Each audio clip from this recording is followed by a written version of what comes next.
bodies dealing with aviation's impact on the environment? What are the main environmental issues that result from aviation industry?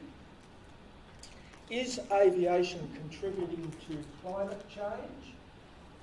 Excuse me.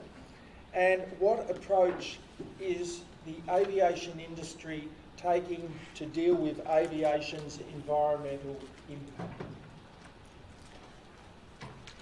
Our readings this week are a different book. It's Bello Boba, Adoni and Barnhart, and the usual text that we've been looking at through the semester, Morell and Klein. So our first question today is, how are regulatory bodies dealing with aviation's impact on the environment? So first and foremost, it wouldn't be unkind to say that aviation is making a significant impact on the environment, I suppose in defence of the impact that it does have on the environment, they do a lot of work, both from a regulatory point of view and also from an industry perspective, to mitigate the impact that it has on the environment. But you could say that if the negative impact on the environment continues to grow at the rate that it is, there's every chance that it might be a limitation on its growth into the 21st century. Now, today we're going to talk about three main elements of the impact of aviation on the environment. And because the environment is such a big topic, we're just going to focus in and around the airport in the main. However, we will have a discussion about climate change, which takes it away from the airport a little bit, you would say. Now, when we talk about community noise, has anybody got any views on what that might mean to the local community, the noise from aviation? Ryan? The location of the airport, where the main noise of the aircraft and take-off and landing is heard. And how does it manifest itself? What's the impact that it might have? Yeah. It can impact people. So if it's like if they're night flights and they're flying over suburbs, yep, the noise can impact on people's sleep. And yep. Sleep deprivation. Yeah, sleep deprivation. Yep. Can majorly affect people, and therefore, for instance, accidents can occur. Yep, I agree. Anything else? It's like in the castle, isn't it? With the, it can have a negative impact on house prices and absolutely standards of living. No, that's a classic reason which I'll touch on when we talk about community noise. Water quality. What might be the impact of aviation on water quality? Any thoughts on what we're talking about there? Yeah? Runoff from the runways, thank you, can get into water streams and yep, impact on yeah, the literal drinking quality of water. So absolutely. therefore, Yeah, you can suffer health concerns, toxemia, and all sorts of stuff. yeah, definitely worst case scenario, but and even prior to getting to that, there's a lot of negative impacts by that runoff of water from the aircraft and the airport itself. What about air quality? And in the first instance, I'm just talking about surface air quality. Any thoughts on how aviation, the impacts of aviation on air quality? The quality impacts negatively. You've got emissions, and the suggestion that those emissions can cause health concerns. So the more concentrated level of emissions around particular areas has got the potential to provide an increase in health conditions. And the third one is climate change. Anybody got an idea why there's such a link between aviation and climate change? What's causing that? Or the carbon footprint is comparatively Yeah, it's all to do with the carbon footprint, because the emissions essentially are all greenhouse gases. So that's quite a negative impact on climate change. Okay, so the air freight transport industry is doing its best to deal with this particular challenge with the environment. And one of the things that makes it quite a difficult challenge is the fact that its customers, the customers of air cargo carriers, they want speed, they want reliability, and they want security. However, on the other side of it is the impacts of that servicing of those clients on the environment. So that's, I guess, their ongoing challenge. On a positive note, over the last 20 or 30 years, aviation has done a lot in regards to improvements in aircraft technology, particularly in regards to engines, operational procedures in and around the airport itself. A lot of work's been done on sustainable aviation fuels, and also the adoption of market-based measures in some jurisdictions, not all. So we'll touch on some of those issues as we go through the lecture. Now, in terms of providing a framework, the framework in terms of regulation for the aviation industry is set at two levels. The first level was set internationally by ICAO, which is the International Civil Aviation Organisation. We touched on that on a number of occasions. They're also trying to set their standards and their rules and their procedures to achieve that balance of mobility versus keeping the environment clean. The way that ICAO goes about this task is by harmonising these global standards with the countries that are signed up under ICAO. So that's where their main effort is focusing on, and the centre of that effort is around noise and emissions. And they do this in three ways. The first way is that they seek to reduce the number of people affected by noise. They seek to minimise the impact of aircraft emissions on surface air quality, so that's air quality on the ground. And they also seek to mitigate or reduce the impact of greenhouse gases emissions on the global climate. So that's a three-pronged approach, if you like. Now, what ICAO have done since 1983 is establish a working group within the auspices of their organisation. That particular working group is called the Committee on Aviation Environmental Protection, and their whole role is the setting of new standards and updating those standards and embedding those standards into nations and countries around the globe. At a national level or a country level, there's also a number of different layers of regulation. Every country has a number of agencies that are dealing with managing the impact of aviation on the environment. So in Australia, for example, we've got our own Department of Environment and Energy, and they administer the Environmental Protection and Biodiversity Act. In the United States, that same body is called the EPA, the Environmental Protection Agency. We've also got the Department of Infrastructure, Transport, Cities and Regional Development. In the United States, the equivalent body there is the FAA, the Federal Aviation Administration. This particular body itself provides advice to the government, and it also implements legislation on environmental protection and noise. Air Services Australia are the services body for the government, so they deal with services, they deal with the community if there are any issues in regards to noise, and they also do a lot of work in the area of fuel efficiency. There's a number of other acts that relate specifically to aircraft noise and engine emissions, which is the main centre of the work that these agencies undertake. And of course, you've got the Civil Aviation Safety Authority, not directly involved in the implementation of acts and regulations, but obviously if there has been a safety incident involving an aircraft which might impact on the environment, they will definitely be involved.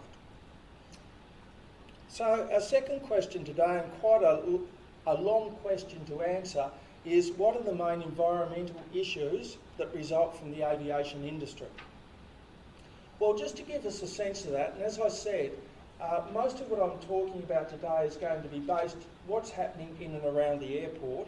This particular study highlights the environmental issues that of most concern to 50 busiest US airports. And what it found was that almost 60% of those airports saw noise as the major issue. About 25% saw water quality as a key issue. Around about 10% saw air quality as a key issue, and there are a couple of other issues. So we're going to talk about noise, water quality and air quality. Of course, when you get out away from the airport and you have a look at the big picture, then you've got issues such as climate change, and you've also got issues of how alternative fuels can impact positively on the impact of things like climate change. So, has anybody got an idea what aviation noise is? Does anybody know what acoustic sound is? That's essentially the noise that is created that cause all the problems in and around airports. Essentially, acoustic sound is a combination of the engine and the air. And it's generated by a combination of an unsteady mechanical process around the engine, an unsteady interaction of exhaust jet with the surrounding air, and an unsteady flow produced around the airframe. So all those three things go into this idea of acoustic noise. Now, in and around the airport, or as a lead up to the airport, noise manifests itself through a number of different ways. One way that noise manifests itself is on the takeoff and also the landing approach noise. And that's the area that gets the most complaint in and around noise, in and around the airport, is the takeoff and landing approach. Also, you've got taxiing and engine runoff noise. Flyover noise is also another issue, particularly when you're dealing with densely populated communities. Also, it can be quite off-putting if you're in a national park and you have loud aircraft going over. And the other aspect that creates noise are sonic booms. Now, sonic booms have pretty well been marginalised. The Concorde was the last aircraft really to have a sonic boom, and they went out of business reasonably quickly. And the issue with the sonic boom, it's so loud that it's not really permitted to fly over land. And the Concorde, for example, was only able to fly between New York and London, and New York and Paris. To give you a bit of a sense on what the aviation industry has been seeking to do over the last period of time, this particular slide shows us the growth in noise restrictions between 1970 and 2014. It's a study that was done by Boeing. And essentially what it highlights is that the aviation industry has taken and made a lot of effort to come up with a number of ways to actually minimise the noise in and around the airports. So in 1970, if you have a look at that, you can see that very few airports had any forms of restrictions at all on the movement of aircraft. Now, bearing in mind that over that period of about 40 years, you've probably had a six-fold increase in the volume of aircraft as well. So noise has become top of mind, if you like. So the efforts that airports go to in regards to noise minimisation, as you can see, it's creeping right up there, are things such as noise abatement procedures. Noise abatement procedures are typically dealing with the takeoff and also landing procedures. Curfews have been put into place. There's also noise charges for particular types of aircraft that are more noisier than others, and that's typically older aircraft. And if you think about the makeup of the air cargo aircraft, you'd probably say on balance they are an older fleet than the passenger fleet, so that's a particular issue for them. You've also got noise level limits, so certain airports will ban aircraft within a particular,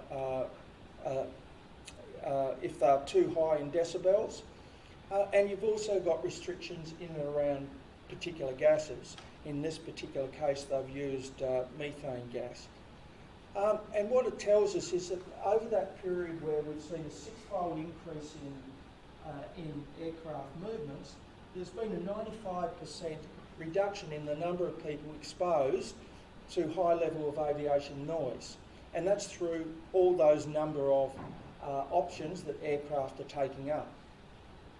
And essentially this dramatic reduction, if you like, has been a combination of industry through its improvements in technology and also operational procedures in and around the airport, together with the regulatory effects of policy provided by ICAO and the CAEP.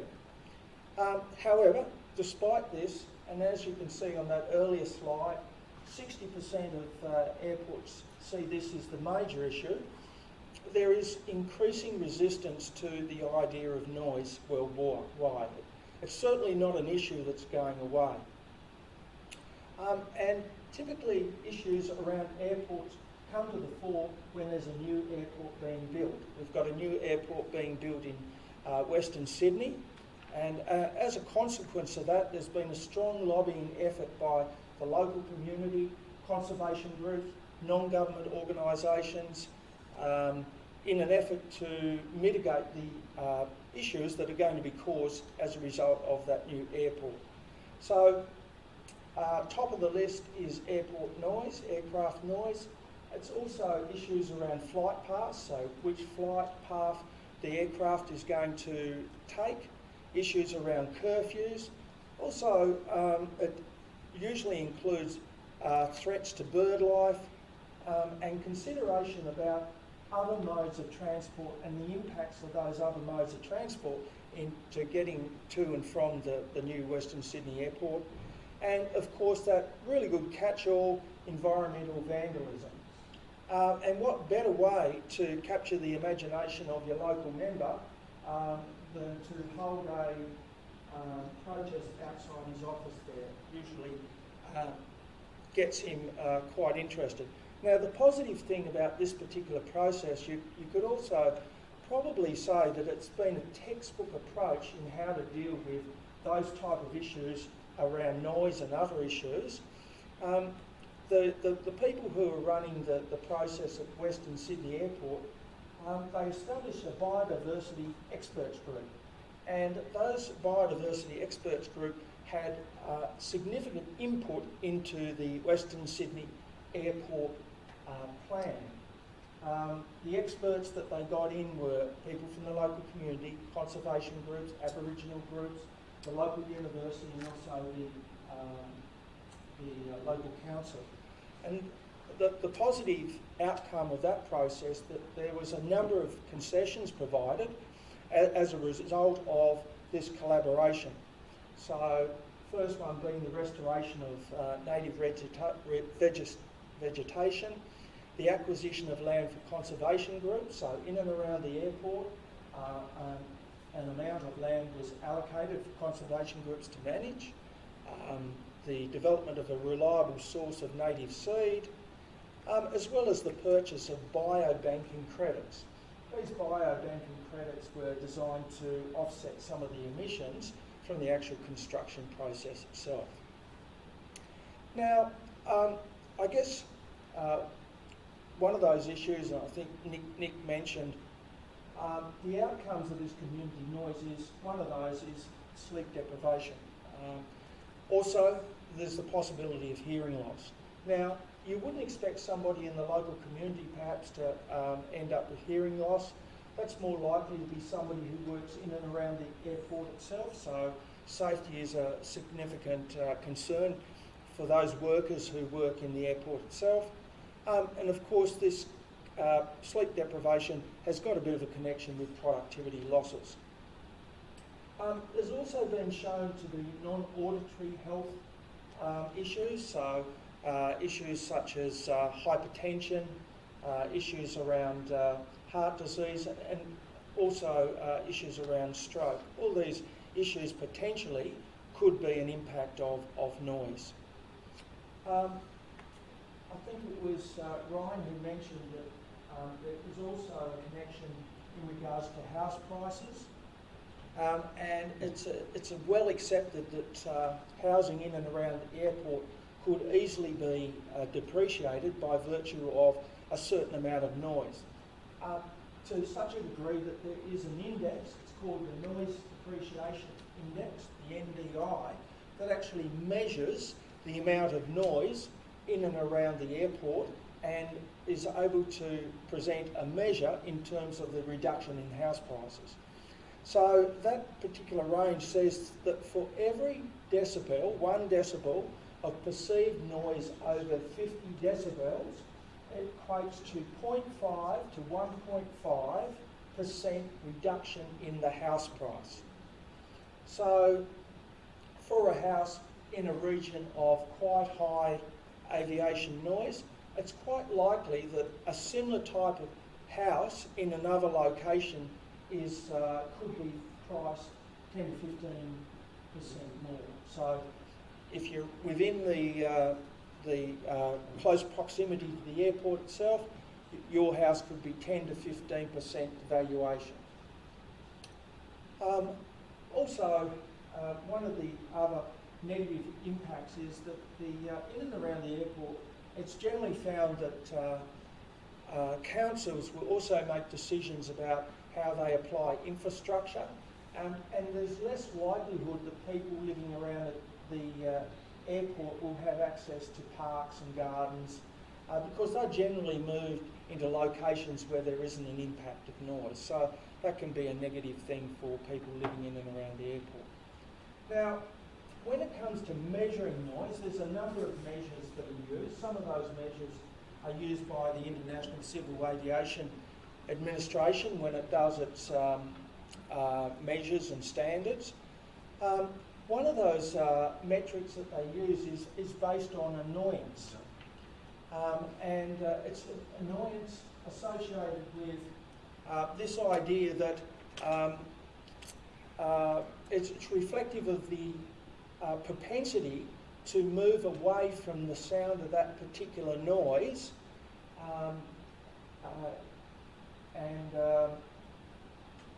it is highlighting your level of annoyance. So in and around the airport, in terms of a specific aircraft, the particular metric that they use there is the effective perceived noise level. It's measured in decibels, and this is used by as I said, the ICAO to measure aircraft and to rate those aircraft in terms of particular standards. Now, another measure that's available to measure noise in and around the aircraft and also the airport itself is an aggregate measure which is called the DNL, which is a day and night noise level. And it correlates really well with community annoyance in regards to noise. Typically, how that is measured is over a 24-hour period, and it's a percentage, it's a calculation of that average noise over that particular period of time, and there's an extra 10 decibels are usually placed on top of the time in and around the night time between 12 and 6. Just finishing off on noise, some of the emerging issues that are coming along is low frequency noise. I guess the thing about low frequency noise is that its frequency is less than 50 decibels, and that has been also shown to have a level of annoyance and a level of sleep deprivation. A little bit more difficult to calculate, but that is one particular area. And I suppose it manifests itself in situations, I don't know if you've ever been in a house where an aircraft has gone over, you haven't heard anything but the windows start shaking. That's an example of low frequency noise. Another emerging issue is low boom supersonic aircraft. there's a lot of interest being shown again in supersonic aircraft, and obviously the only way that this is going to work is that if the boom is not a sonic boom, but rather a low boom. Low boom might provide that opportunity to fly over land, whereas supersonic aircraft with that high-pitched boom aren't able. And the other emerging issue in regards to noise is this noise of unmanned aircraft. In particular, we're talking about drones here, and we've seen that there are some examples of trials of drones in and around the city by UPS, FedEx and Amazon. I guess the regulatory authorities are prepared to have them see how those trials work out, but they have got on the front foot in regards to other areas that you would expect to be quiet, such as national parks. So the Federal Aviation Administration has actually stated that drones are not allowed in the national parks because of the impact on people's enjoyment in US national parks. Just in regards to noise, there's a number of approaches that can be taken by the industry to actually minimise noises, and also by the regulatory authorities. So one of them has to do with standards. One of the areas that ICAO have been working on is to have stricter standards. This particular slide here shows ICAO noise standard development over a period of time. And what you can see there is a number of chapters along here. You've got chapter 2, chapter 3, chapter 4 and chapter 14. And they relate to the effective perceived noise, that EPN measure that I mentioned before. So the highest chapter are for the oldest aircraft. Chapter 3 is the next bracket of aircraft. Chapter 4, the next bracket. And you can see chapter 4 is quite significantly lower than chapter 2. So quite stringent restrictions that are now in place for all new aircraft. And this came into place at the start of 2018 for most aircraft, and also it will come into it will on or around the 31st of December, so 2021, for aircraft of a smaller variety. Another approach to noise operational restrictions is this idea of noise abatement. So the landing and also takeoff, and also what happens during the flight process itself. And there's a number of approaches taken by airports to try and minimise the noise. One of the approaches they take are noise preferential routes. So if you're an aircraft coming into an airport, you will have a particular route that you have to follow.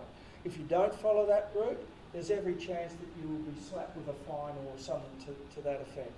And essentially what they're trying to do there is that they're trying to minimise the noise over densely populated communities. Also, they'll have allocation in regards to noise preferential runways. So in that particular scenario, it's usually utilised at night. They might use the runway that's furthest away from the community to minimise noise. Other things are what you could do operational in the plane, such as cutting back power during takeoff. So if you equate the power of the aircraft to the noise, cutting back power is likely to reduce noise. And essentially what the suggestion here is that you would continue on until you get to a safe altitude, and then you open up the power and continue on your journey. Another option for consideration is this idea of a two-segment landing approach. So if you're flying away around on your airport, in your aircraft, you're coming along like this, the two-segment works on the basis of quite a steep descent and then continuing in to that point of contact there for landing.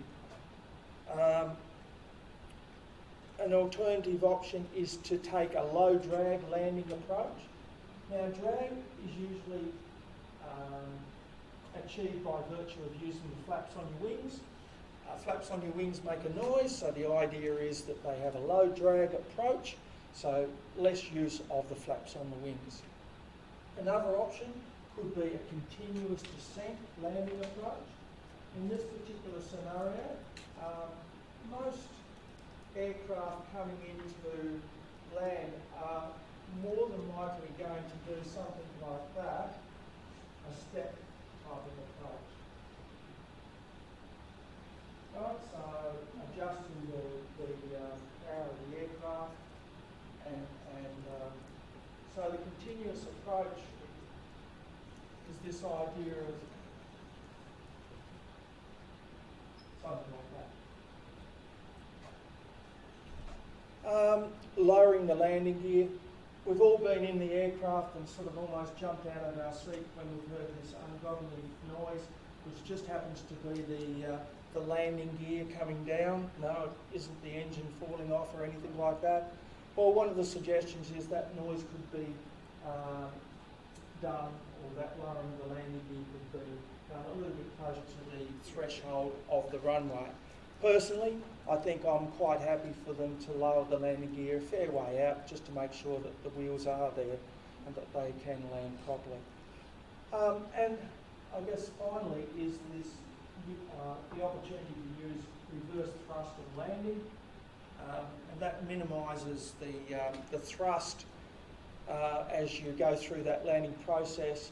And I suppose the only downside of the reverse thrust is that it's going to be quite loud on the actual landing stage itself in and around the airport. So it just depends. Now, of course, any of those operational restrictions and procedures could be used together.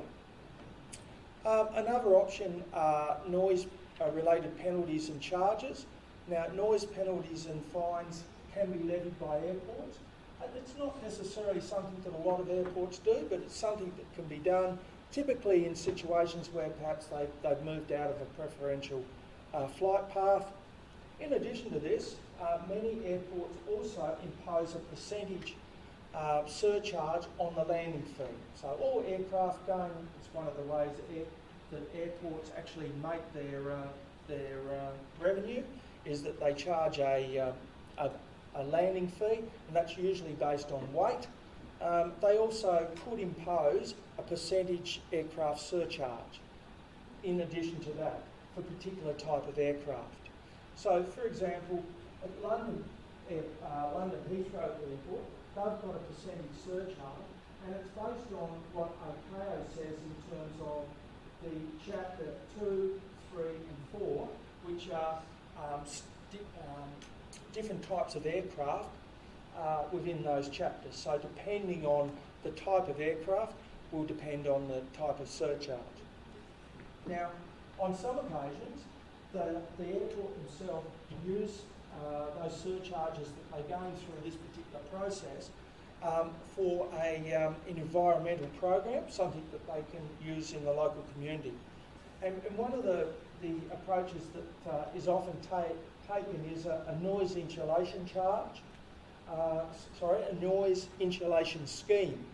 A noise insulation scheme is typically an incentive given to the local community to actually improve their insulation. That's making everybody quite happy. Local councils also get involved with this, and it's not unusual for local councils to seek to influence the building regulations to ensure that there's quite significant insulation requirements, particularly for new houses. Another thing that an airport might do is that they might purchase land. If they can find a way of minimising that urban sprawl by purchasing land and moving the boundaries out, that's going to work in their favour in terms of the impact of noise. They can also fund environmental impact statements, which is quite a positive thing in regards to investment decisions. And they can also provide the local public with property locators to give them a sense of the noise in the surrounding areas. So if you were considering buying a home in and around the airport, you could utilise those property locators. And the final control that could be utilised in and around the airport is night curfews and other types of restrictions. Now that's particularly important for the cargo industry when you consider that almost half of the flights in the air cargo industry are going to occur at night. So many airports have got these night curfews, and typically a night curfew works on the basis that either all the flights are unable to arrive between, say, 12 and 6, or certain types of aircraft can't land, particularly those aircraft with high noise rating. Also, other things are night quotas.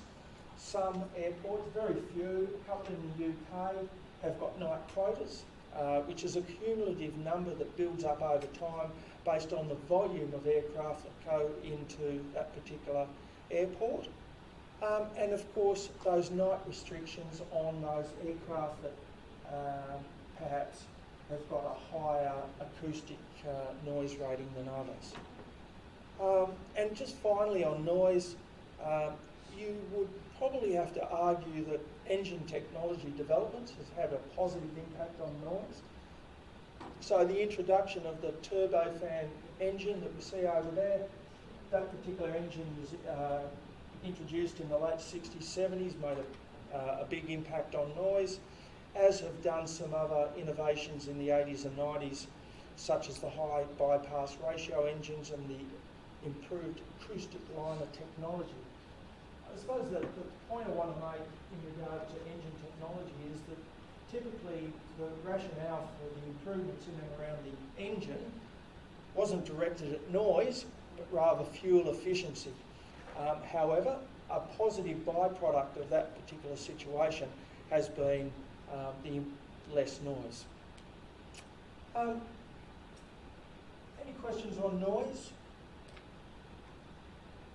Everybody happy with noise? Okay. I'm now moving on to water quality. And as somebody quite rightly pointed out, when it comes to water quality, what we're really talking about is the runoff from operations in the airport and in and around the aircraft itself. And this is the runoff into surrounding waterways, rivers and wetlands. Now, the main issue in and around the airport is this issue of de-icing. Now, it doesn't happen at every airport, but it does happen in airports where temperatures drop below 0 degrees. And in that particular scenario, the aircraft must be de-iced. If it's not de-iced, then control and the aerodynamics of the wings could be under some sort of safety cloud.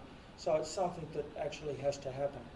Now, for a large aircraft, it's not unusual that 500 to 1,000 gallons of de-icing fluid is used at one time to actually ensure that that aircraft is ready to fly. Now, when you extrapolate that out over the course of a year for a medium-sized airport, you're looking at about 250,000 gallons of de-icing fluid, which is a considerable issue, particularly when you consider that this de-icing fluid, the majority of that's falling on the ground. It's got to go somewhere. In addition to this, airports, the runways need to be dealt with. They also need to be de-iced.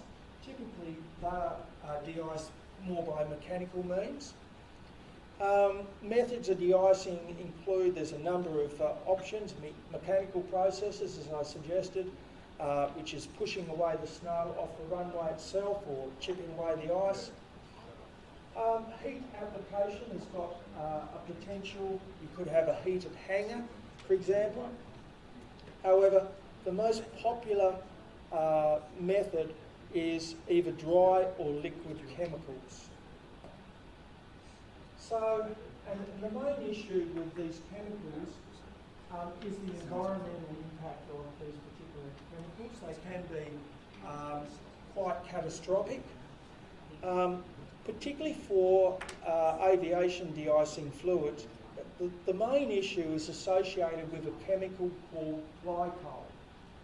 Now, where glycol has a negative impact is that as a particular chemical, if it gets into the water stream, it actually feeds the microorganisms in that water stream. Microorganisms, and by doing that, it's taking the oxygen out of the water. So the aquatic, I suppose, water life that's in the stream is then, I guess, under a level of threat by virtue of not having enough oxygen to live. In addition to this, there's a lot of other sort of nasty ingredients in aviation de-icing fluids, such as wetting agents and also flame retardants. So groundwater pollution is particularly serious, and I guess the thing that makes it really serious is that you can stop the pollution, but it's going to be a period of time after you remove that pollution that you can actually flush out the impact. It takes a lot of time and effort to improve that particular situation. And let's not forget that surface and groundwater contamination also can impact on plant and also animal life as well. So it's not just simply aquatic animals. And I guess the biggest challenge around de-icing is that from an environmental perspective, little is known about the ramifications of this de-icing chemical. So when it comes to legislation, it's quite challenging in terms of how to deal with it. So that said, if you were seeking to, it is an accepted issue in and around airports. So aircraft carriers, ground handling operators, airports themselves are well aware of the negative impacts of de-icing, and there's a number of approaches that they can take to actually improving that particular situation. The first one is that they could lower the volume of chemicals, and they could do that by a more mechanised approach. So they could use a boom-mounted de-icer that you can see in that particular photo. The beauty about that is that the de-icing fluids have a better application to parts of the aircraft that are difficult to get to. There are also such things as computerised de-icing spraying systems, which operate much like a car wash. They've got a set program and they've got a set volume of de-icing that they will use in the process. And of course you've got this idea of alternatives to chemicals altogether. And that comes in the form of one of the popular forms is what's called a de-icing boot. If you can see in that photograph there, it's a photograph of a wing, and over the wing you've got a rubber membrane. Behind that membrane is a pneumatic system that will expand with air at a point where the ice forms. The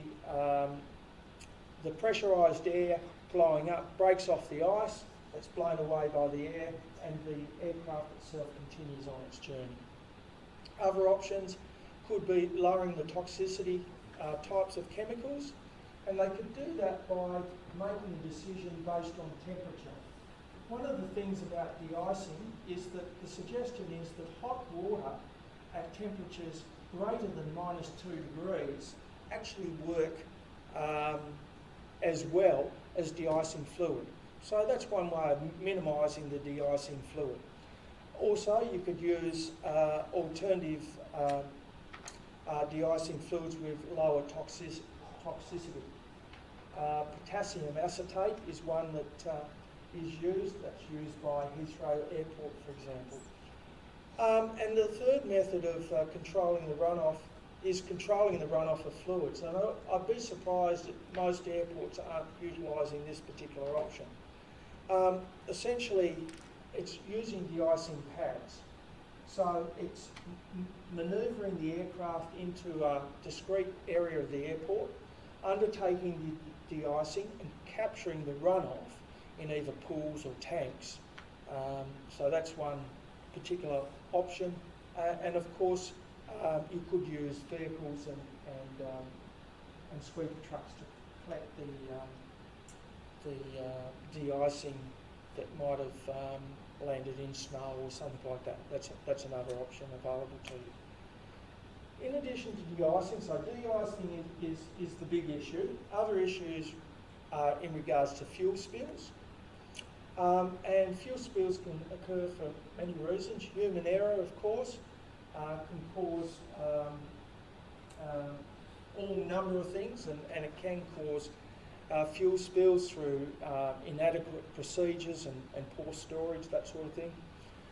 Fuel spills could occur from a faulty product, for example, or for fuel venting.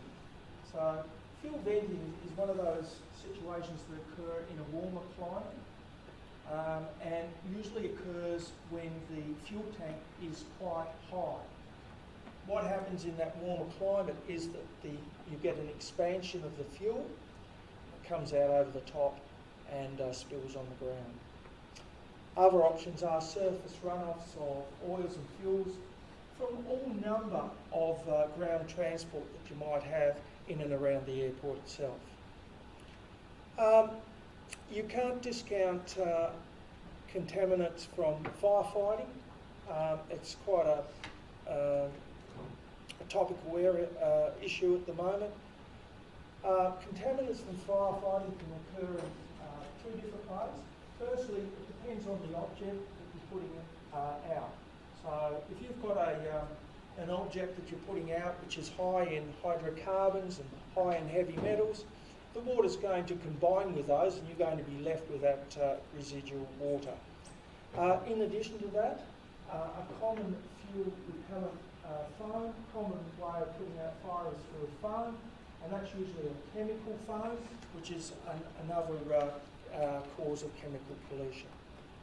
Other sources of contaminants include pesticides, herbicides, obviously utilised in and around the airport to minimise pests, and also the runoff from washing, just a general washing scenario of aircraft and ground support vehicles. Now, Heathrow Airport is home to about 17,000 vehicles. That's just one airport. So you would imagine that all of those vehicles at some point in time over the course of the year would be washed. So the oils, the grease, heavy metals, fuels are being washed off while that's occurring. As I said before, usually there's a process where this water is collected and dealt with, which is definitely the smart thing to do. Any questions about water quality? Okay.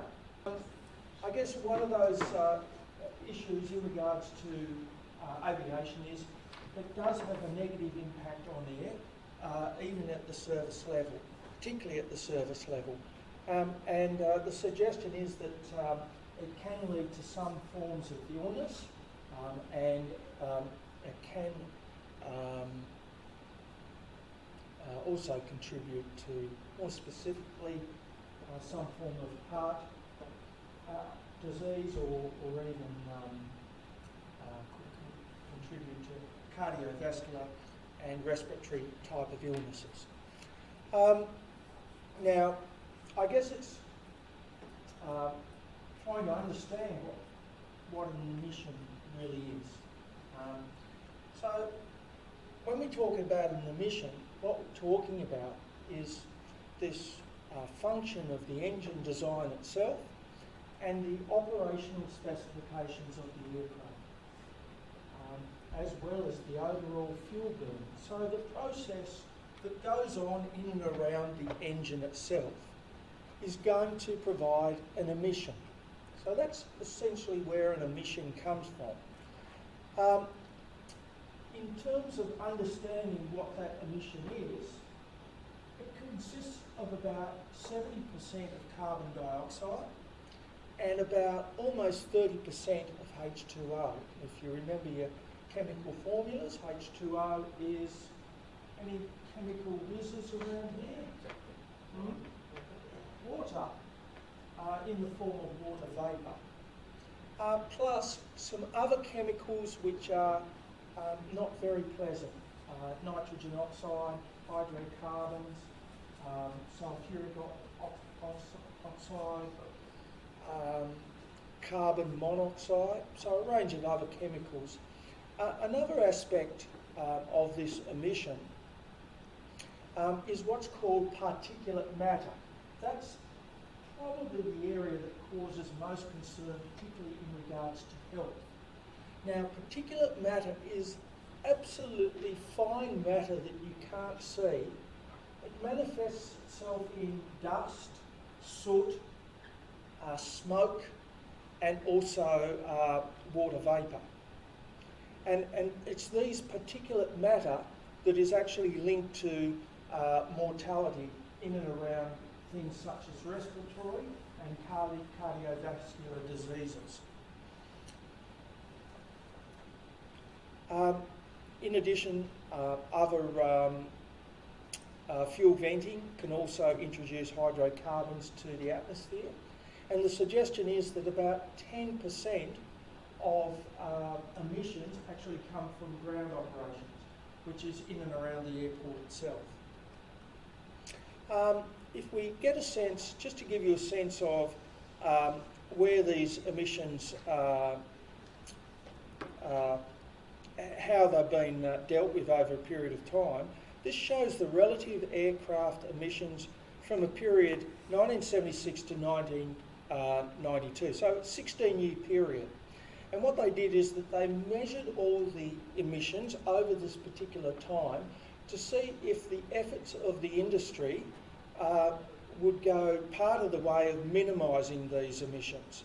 And let's not forget that over this particular period of time, you're probably seeing about a 3 or 4-fold increase in the volume of aviation over this particular period. So essentially, this measures carbon dioxide, water vapour, all those chemicals that I mentioned to you before. And essentially what it shows us is that a lot of work has been able to be done on a lot of those emissions, but some of those emissions are really difficult to deal with. In particular, the nitrogen oxide. That's a particular area of the engine emission that they've been unable to really do much work on. And the main reason why nitrogen oxide is such an issue is because it's a vital part of the combustion process. So they can't have a combustion process without nitrogen oxide. That said, there are now combustors that look like that they can reduce the nitrogen oxide quite significantly, and there's suggestions that in the future this can only improve to reduce this nitrogen oxide, because this is one of those really negative things in the atmosphere that aviation contributes that nobody's happy with. So when it comes to air quality, there's a couple of emerging issues. The first one is this idea of particulate matter. Now, that is a significant issue that they're trying to deal with. One of the biggest challenges around this particulate matter is the inability to measure it. ICAO, through the Committee on Aviation Environmental Protection, puts most of their efforts into nitrogen oxide, and they've set very high standards for new aircraft in regards to that particular gas. As I said before, lack of measurement of particulate matter is a big issue in regards to emissions. The other area that is of increasing importance is, in many ways, it's the growing understanding of the community through the auspices of organisations of this negative impact of aviation. I remember recently a young lady, I think she was from Denmark, she gave a speech to the UN in regards to climate change. Sweden, yeah.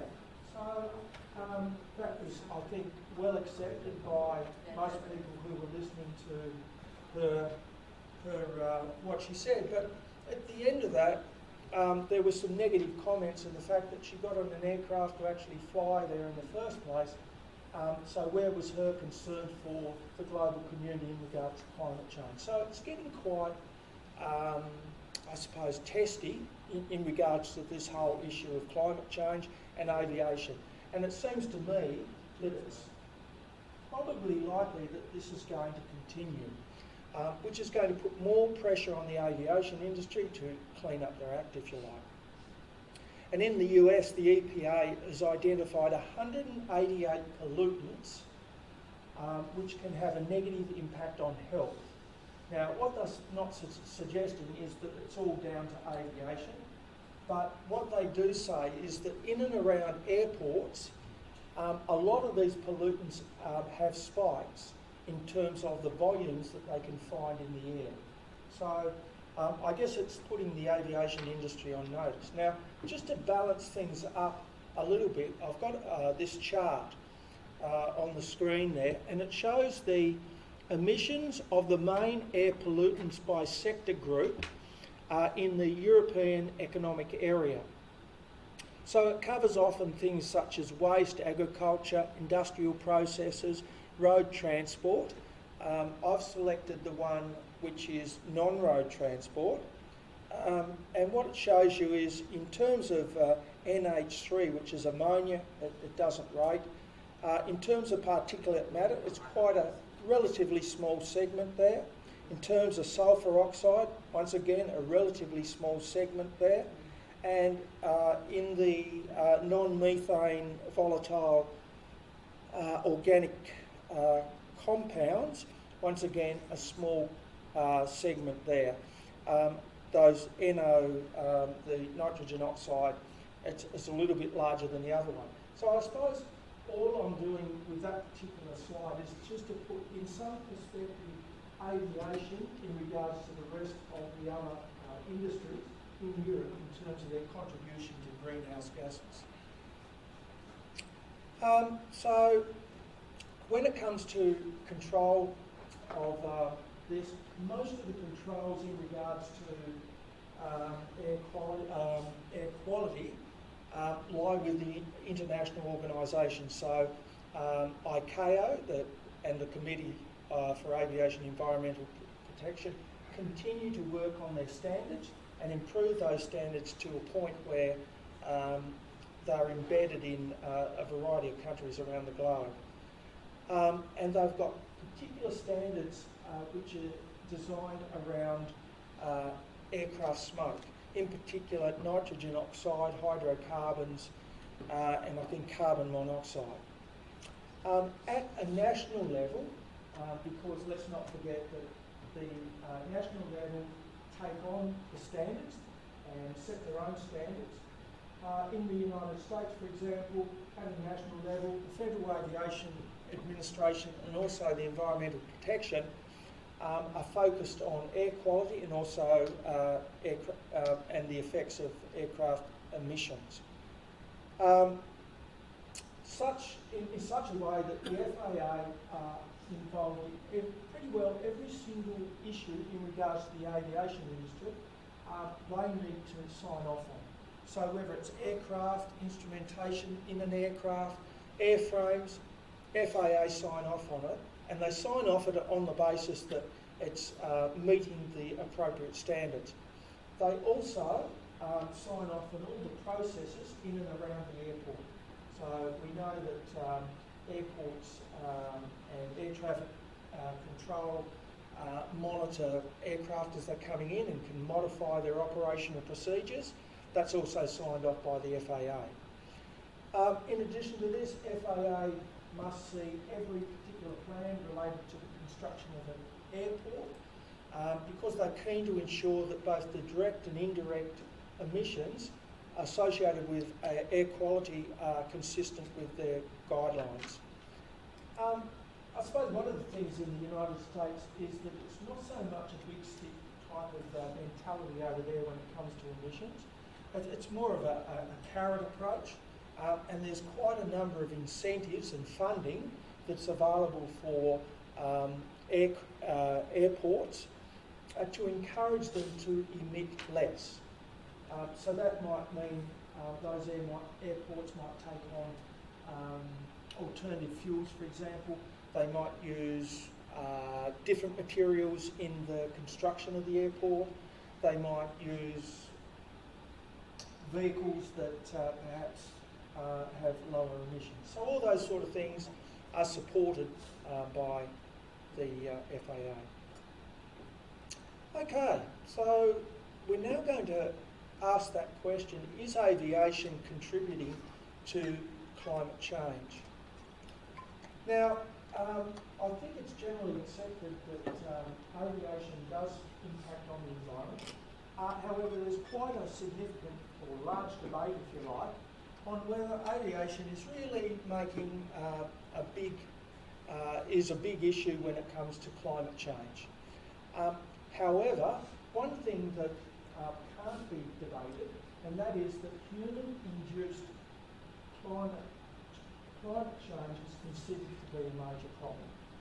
Human-induced climate change is considered a major problem, and the main reason and what gets people emotive is that at this point in time, the climate change is increasing more than it ever has in other stages of our evolution. Now, different continents, different countries have got a different approach to climate change. So in Europe, for example, climate change is taken very seriously, and it's considered by some as the single most important impact on climate change. So that's a pretty big call, but that's the view in Europe. In the United States, it's still it's a different approach. It's still regarded as important, but it's not as important as other issues, and these are more micro issues. So in the United States, they're more concerned with noise around airports and also air quality on the ground, rather than the issue around climate change. I guess what it does say is that any assessment of the aviation industry's impact on the environment must consider this issue in regards to climate change. And to that end, I've got this slide which I suppose says a lot about the volume of and impact of worldwide fuel burn. So this is the worldwide distribution of aircraft fuel burn. I mean, it's a little bit dated, but I wouldn't expect these patterns to have changed a great deal. And what you can see there is significant areas of red, which highlights intense activity of traffic of aviation. So a lot of fuel is burnt over those particular areas. Now, from the previous slides when we were talking about aircraft emissions, we know that aircraft traffic creates emissions. Yep, that's accepted.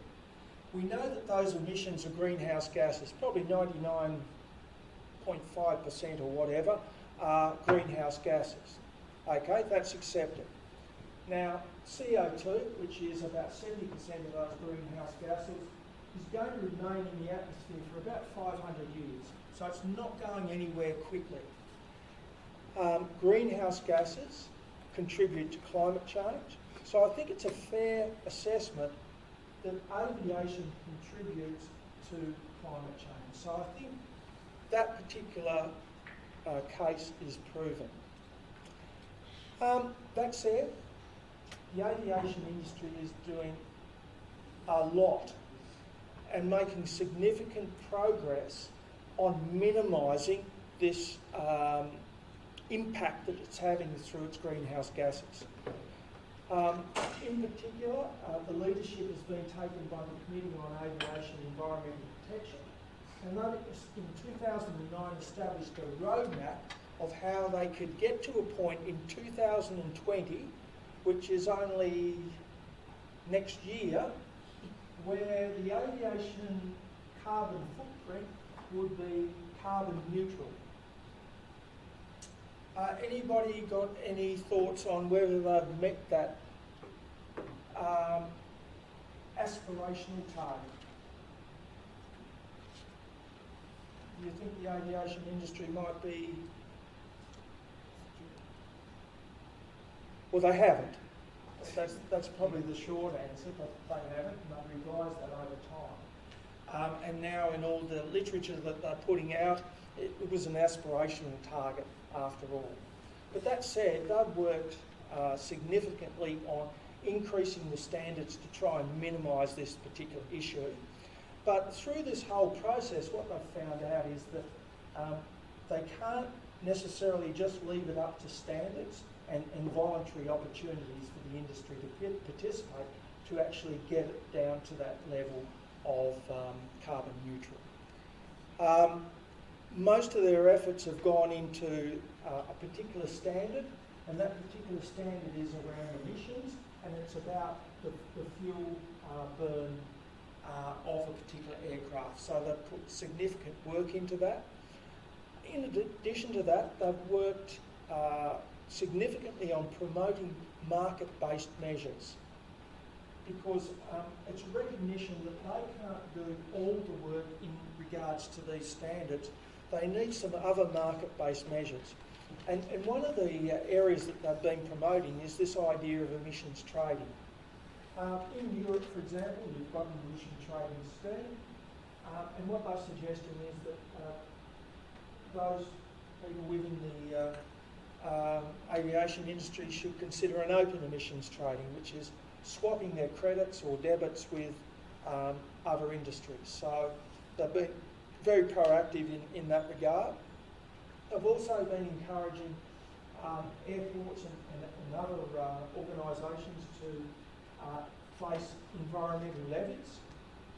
Now, the idea behind that is that if there's an environmental levy because you're not meeting a particular standard, if you're able to meet that standard, bring down your greenhouse gas emissions, then that's a positive win for the aviation industry. And thirdly, they encourage voluntary agreements, which is obviously membership of the Committee on Aviation Environmental Protection. But they've got a new group which they've built up, and its acronym is CORSIA. Now, I'm not sure I can remember that acronym, but I think it's Carbon Offset Reduction Scheme for International Aviation. And essentially that is signing up countries around the globe to a new revised target. So it's not carbon neutral by 2020, it's keeping the carbon rate at 2020 levels. So reducing emissions, so growing emissions no further than it will be in 2020. So that's another thing that they're doing. Of course, as I suggested earlier, really understanding particulate matter, the science behind some of the climate change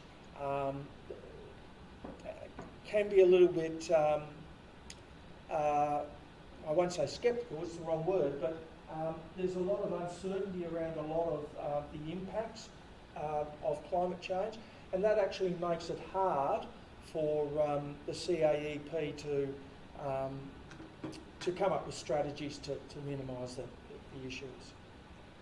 Now, at a national level, I'm just speaking about how they've been doing things at an international level. So at a national level, they're typically focused on reducing fuel burn.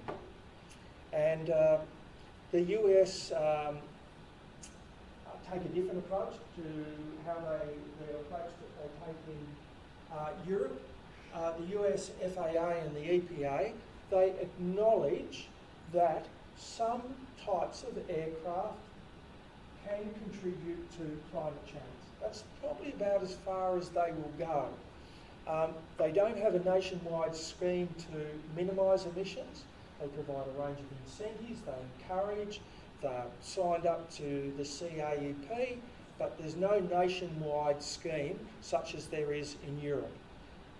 Europe's been on the front foot since about 2003-2004 with their emissions trading scheme, and in 2012 aviation was put under that umbrella of an industry that emits with emissions that should be taxed. According to the EU, around about 3% of EU's greenhouse gases come from aviation. They also come up with a figure of about 2% globally, so you can get a bit of a sense of aviation's contribution to greenhouse gases. Essentially, the ETS it works on the basis that not only European domiciled aircraft, but any aircraft coming into the European Economic Area have to monitor, report and verify their emissions and pay whatever allowances as a result of that. One final comment on climate change, and that's the work that's being done in regards to alternative fuels. Now, most of the work on alternative fuels are centred around this idea of a drop-in type of fuel. So when you hear the term drop-in fuel, what we're talking about there is a fuel that can pretty well be interchangeable with the current conventional fuel. So there's no need for modification of the engine, no need to modify the fuel system or anything like that. You can drop it in, and but it has proved quite a big challenge.